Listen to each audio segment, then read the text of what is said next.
Tayo po ay nagkaroon ng isang panukala at naisama sa ikalawang pagbasa para sa pagpapatibay.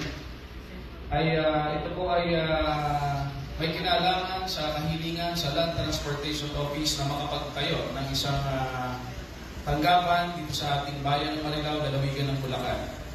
Sapagkat marami sa ating mga kababayan na nagnanais kumuha ng student permit, driver's license, or gusto magpa-renew ng lisensya na nagpupunta pa sa karating bayan at sa ibang lugar. So, naisip po ng inyong lingkod na humiling sa Land Transportation Office na makapaglagay ng isang tanggapan ng LTO dito sa ating bayan dahil sabi nga sa isang kasabihan na improves mobility, leads to productivity. Ang ibig sabihin, kung ikaw ay may lisensya, madali kang makakapunta sa kahit saan, ikaw ay magiging produktibo na isang mamamayan.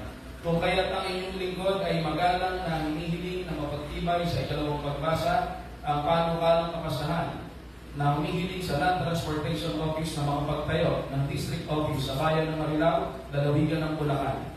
So, ang inyong lingkod po ay humihiling na mapagtibay ito sa ikalawang pagbasa.